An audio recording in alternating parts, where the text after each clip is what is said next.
Banyak negara kini memperketat perbatasan mereka, menegakkan kebijakan deportasi yang lebih tegas, dan mengirim kembali ribuan imigran ke negara asal mereka. Langkah ini tidak terjadi begitu saja. Tantangan ekonomi yang meningkat, tekanan politik dalam negeri, serta kekhawatiran terhadap keamanan nasional telah mendorong pemerintah di berbagai ibu kota Eropa untuk mengambil sikap lebih keras. Akibatnya, undang-undang baru diberlakukan untuk membatasi ruang gerak para migran tidak berdokumen dan pencari suaka, menjadikan proses untuk memperoleh izin tinggal jauh lebih sulit dibanding tahun-tahun sebelumnya. Dalam video ini, kita akan menelusuri 10 negara di Eropa yang kini secara aktif melakukan deportasi, mulai dari penindakan terhadap pelanggaran visa hingga penolakan permohonan suaka. Masing-masing negara memiliki pendekatan dan alasan tersendiri. Ada yang didorong oleh stabilitas ekonomi, ada pula yang menekankan keamanan dan integrasi sosial. Ikuti video ini hingga akhir untuk memahami negara mana yang menerapkan kebijakan paling ketat, serta mengapa kebijakan imigrasi kini menjadi salah satu isu paling sensitif di benua biru. Nomor 1. Jerman. Selama hampir satu dekade, Jerman dikenal sebagai simbol kebijakan pintu terbuka Eropa.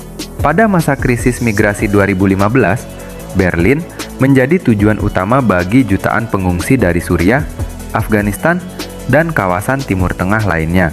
Namun kini, di tahun 2025, arah kebijakan itu berubah drastis.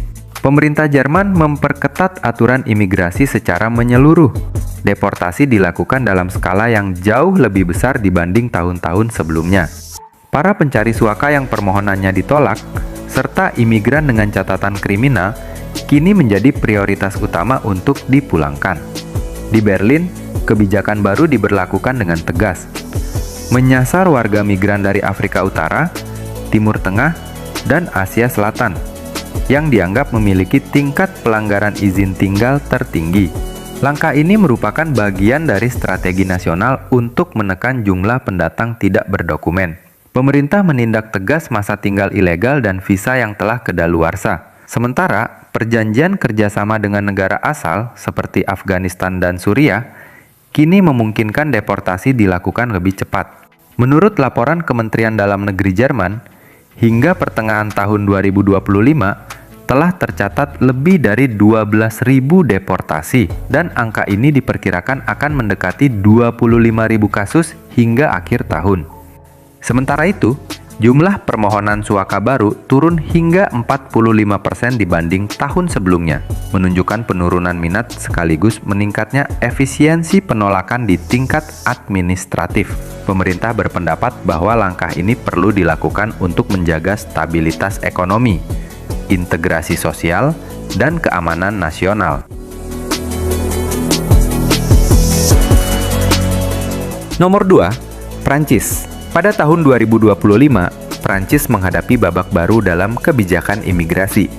Negara yang selama bertahun-tahun dikenal dengan komitmen terhadap nilai kemanusiaan dan perlindungan pencari suaka, kini memperketat langkahnya terhadap imigran tidak berdokumen dan pemohon suaka yang ditolak. Pemerintah di bawah Kementerian Dalam Negeri memperkenalkan prosedur fast track, sebuah mekanisme yang memungkinkan deportasi dilakukan dengan lebih cepat dan efisien. Kebijakan ini disertai peningkatan kontrol perbatasan dan operasi penggerebekan polisi di berbagai wilayah, termasuk stasiun, terminal, dan permukiman padat migran. Operasi besar-besaran yang digelar pada pertengahan Juni 2025 melibatkan sekitar 4.000 petugas keamanan dan berhasil menahan ratusan migran tanpa dokumen di seluruh negeri. Sementara pada bulan sebelumnya, operasi serupa telah menghasilkan lebih dari 700 penangkapan dan ratusan perintah deportasi baru.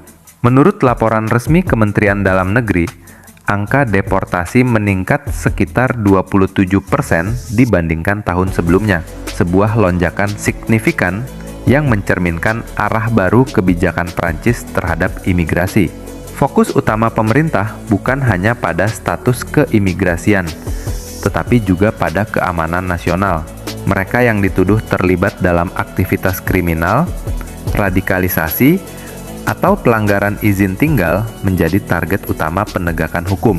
Untuk memperlancar proses pemulangan, Prancis juga memperkuat kerjasama bilateral dengan sejumlah negara Afrika, termasuk Aljazair, Maroko, dan Senegal. Langkah yang diharapkan mempercepat repatriasi warganya yang dideportasi dari wilayah Prancis.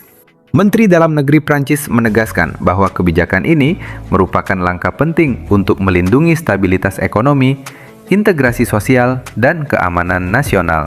Nomor 3, Italia. Pada tahun 2025, Italia menjadi pusat ketegangan baru dalam krisis migrasi Eropa. Setelah lonjakan kedatangan ke Lampedusa dan Sisilia, pemerintah di bawah Perdana Menteri Giorgia Meloni memperketat pengawasan dan mempercepat deportasi bagi migran tanpa status hukum yang sah. Roma memperbarui kerjasama dengan Libya dan Tunisia untuk menahan arus migran di laut, sekaligus menerapkan kebijakan pemrosesan suaka di luar negeri melalui kesepakatan dengan Albania. Pada Januari 2025, gelombang pertama pencari suaka dikirim ke fasilitas Albania. Kebijakan yang menuai kritik dari kelompok HAM dan bahkan digugat di Pengadilan Eropa karena dianggap melanggar konvensi pengungsi. Menurut data UNHCR dan Kementerian Dalam Negeri Italia, lebih dari 60.000 migran tiba di pantai Italia pada paruh pertama tahun ini. Namun, tingkat deportasi juga meningkat, didukung operasi polisi dan penerbangan pemulangan ke Afrika Utara dan Asia Selatan. Pemerintah membela kebijakan keras ini sebagai langkah untuk melindungi perbatasan dan menghentikan penyelundupan manusia. Sementara, aktivis menilai strategi itu mengorbankan nilai kemanusiaan. Italia kini berdiri di garis halus antara keamanan nasional dan tanggung jawab moral, mencerminkan pergulatan besar yang dihadapi seluruh Eropa. Nomor 4, Spanyol. Pada tahun 2025, Spanyol memperketat kebijakan imigrasinya seiring meningkatnya arus migran dari Afrika Utara menuju Kepulauan Kanari dan wilayah selatan Andalusia. Pemerintah Madrid kini menerapkan operasi gabungan laut dan udara untuk mencegah kapal migran mencapai pantai, dibantu oleh Badan Perbatasan Eropa, Frontex. Kementerian Dalam Negeri Spanyol mencatat lebih dari 40.000 upaya masuk ilegal pada paruh pertama tahun 2025. Angka tertinggi sejak 2021. Sebagai tanggapan, pemerintah memperluas pusat penahanan imigran dan mempercepat proses deportasi terhadap mereka yang tidak memenuhi syarat suaka. Spanyol juga menandatangani perjanjian repatriasi baru dengan Maroko, Mauritania, dan Senegal untuk mempercepat pemulangan warganya yang dideportasi. Namun langkah ini memicu ketegangan diplomatik dan protes dari organisasi kemanusiaan yang menilai prosedur deportasi sering dilakukan tanpa perlindungan hukum yang memadai. Meski demikian, pemerintah tetap menegaskan bahwa kebijakan ini penting demi keamanan nasional dan stabilitas sosial, terutama setelah meningkatnya tekanan politik domestik dan kasus penyelundupan manusia di Mediterania Barat. Spanyol kini berdiri di tengah dilema antara komitmen pada nilai kemanusiaan dan kewajiban menjaga kedaulatan perbatasan, cerminan nyata dari pergulatan migrasi Eropa di era baru ini. Nomor 5, Inggris. Tahun 2025 menandai babak baru dalam kebijakan imigrasi Inggris. Pemerintahan di bawah Perdana Menteri Keir Starmer tetap mempertahankan garis keras terhadap imigrasi ilegal, meskipun dengan pendekatan yang lebih terukur dibanding era sebelumnya. Fokus utama tetap pada program deportasi dan pengawasan perbatasan, terutama terhadap mereka yang tiba tanpa dokumen sah melalui Selat Inggris. Nomor 6, Austria. Pada tahun 2025, Austria menegaskan posisinya sebagai salah satu negara Eropa dengan kebijakan imigrasi paling ketat. Pemerintahan koalisi di Wina memperluas kebijakan deportasi cepat terhadap migran tanpa izin tinggal sah, terutama dari Afghanistan, Suriah, dan wilayah Balkan Barat. Menurut laporan Kementerian Dalam Negeri Austria, jumlah deportasi meningkat hampir 30% dibanding tahun 2024. Pemerintah menerapkan sistem baru yang mempercepat proses hukum bagi pemohon suaka yang ditolak, dengan waktu pemrosesan yang kini bisa diselesaikan dalam kurang dari 10 hari. Langkah ini disertai peningkatan patroli di perbatasan dengan Hungaria dan Slovenia, bekerja sama dengan Frontex untuk mencegah arus migran sekunder dari jalur Balkan. Selain itu, Austria memperkuat perjanjian pemulangan bilateral dengan Serbia dan Georgia untuk mempercepat repatriasi warganya yang dideportasi. Nomor 7, Belanda. Tahun 2025 menandai perubahan besar dalam kebijakan migrasi Belanda. Setelah krisis suaka yang memicu kejatuhan pemerintahan sebelumnya, kabinet baru di bawah Perdana Menteri Dylan Yesilgus menerapkan pendekatan yang jauh lebih ketat terhadap imigrasi dan permohonan suaka. Pemerintah memperkuat sistem two-tier asylum policy yang memisahkan antara pengungsi konflik dan migran ekonomi, mempercepat deportasi bagi pemohon yang ditolak. Data resmi IND menunjukkan peningkatan 25% dalam deportasi selama paruh pertama 2025, terutama ke negara-negara asal seperti Maroko, Aljazair, dan Nigeria. Nomor 8, Swedia. Pada tahun 2025, Swedia menutup bab lama sebagai negara dengan kebijakan imigrasi paling terbuka di Eropa Utara. Setelah meningkatnya kekhawatiran publik terhadap kriminalitas geng dan tekanan sosial, pemerintah koalisi di bawah Perdana Menteri Ulf Kristersson mengubah arah kebijakan secara drastis. Kementerian Kehakiman dan Migrasi Swedia kini menerapkan kebijakan deportasi massal berskala nasional, menargetkan imigran tanpa izin dan pemohon suaka yang ditolak. Menurut data resmi Migrationsverket, lebih dari 14.000 orang telah dideportasi pada paruh pertama tahun 2025. Peningkatan hampir 40% dibanding tahun sebelumnya. Langkah-langkah baru termasuk pemeriksaan dokumen acak di area publik, pembatasan tunjangan sosial bagi migran tak berdokumen, serta perluasan pusat penahanan sementara di pinggiran Stockholm dan Malmö. Nomor 9, Belgia. Tahun 2025 menjadi titik balik bagi Belgia dalam menghadapi tekanan migrasi yang meningkat tajam di jantung Eropa. Pemerintah federal di bawah Perdana Menteri Alexander De Croo memperketat kebijakan imigrasi dengan fokus pada penegakan deportasi dan pengendalian kapasitas penampungan yang kini telah mencapai batas maksimum.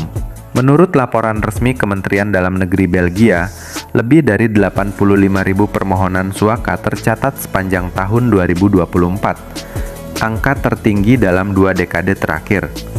Namun pada 2025, pemerintah menindaklanjutinya dengan gelombang deportasi terkoordinasi, terutama terhadap pemohon yang ditolak dari Afghanistan, Eritrea, dan Maroko. Nomor 10, Polandia. Pada tahun 2025, Polandia memperkuat reputasinya sebagai garis depan pertahanan migrasi Uni Eropa.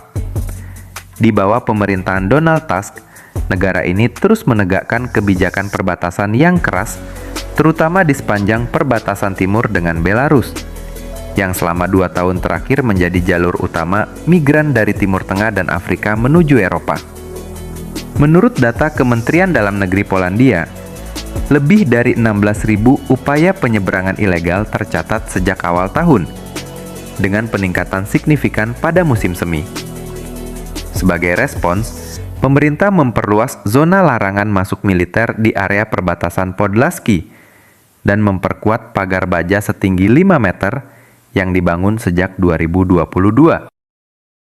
Dari Jerman hingga Polandia, dari kebijakan cepat hingga tembok perbatasan baja, Eropa 2025 tengah menulis babak baru dalam sejarah migrasinya. Bagi sebagian pihak, langkah-langkah ini adalah bentuk perlindungan diri, menjaga stabilitas, keamanan, dan keseimbangan sosial di tengah arus globalisasi yang tak terkendali. Namun bagi yang lain, ini adalah tanda kemunduran moral, sebuah pergeseran dari nilai-nilai kemanusiaan yang selama ini menjadi fondasi benua biru. Antara kepentingan nasional dan solidaritas global, antara pagar perbatasan dan hak asasi manusia, Eropa kini berdiri di persimpangan sejarah. Pertanyaannya adalah, apakah benua yang dahulu membuka pintu bagi dunia, kini perlahan menutup hatinya sendiri?